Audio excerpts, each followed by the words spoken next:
આંખની હોસ્પિટલ વતી હું ડૉક્ટર અજય મહેતા આપ સૌને જણાવતા ખુશ થાઉં છું કે આ હોસ્પિટલને 121 વર્ષ રાજકોટમાં પૂરા થયા અને સૌરાષ્ટ્ર કચ્છના તમામ દર્દીઓને આંખની સારવારથી વંચિત ન રહે તેટલા માટે અમે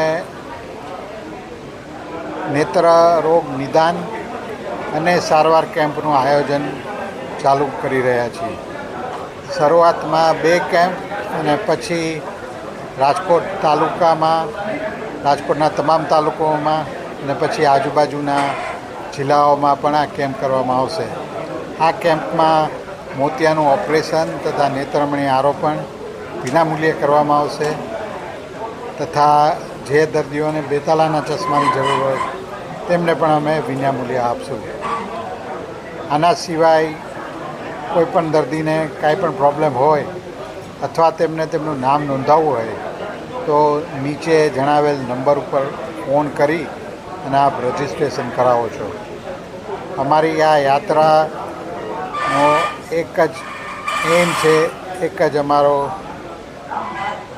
ઉદ્દેશ છે કે સૌરાષ્ટ્ર કચ્છના કોઈપણ દર્દી છે, કોઈપણ આવક હોય, કોઈપણ જગ્યાએ રહેતા હોય તેમને જરૂરિયાત પ્રમાણે આંખની સારવાર મળતી રહે અને આંખની સારવાર વિના તેઓને આંખમાં નુકસાન ન થાય તેનું અમે ધ્યાન રાખીએ.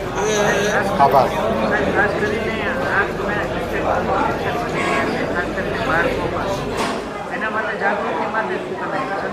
હા, જો બાળકોમાં આંખનું ઇન્ફેક્શનનું મોટું કારણ શું છે? કારણ કે એક સાથે એક જ ક્લાસરૂમમાં ઘણા બધા બાળકો રહે છે અને તે લોકો એકબીજાને હાથથી ને એમ અડતા હોય છે. તો દર્દીઓને ખાલી એટલી જ વિનંતી, બાળકોને એટલી જ વિનંતી કે તમે હાથ તમારા છે એ અવારનવાર ધોતા રહો અને કોઈપણ કારણસર તમારી આંખ લાલ થઈ જાય, ચીપડા વળવા માંડે તો તમારે સ્કૂલે ન જવું, જેથી બીજા બાળકોને પણ આ ચેપ ન લાગે.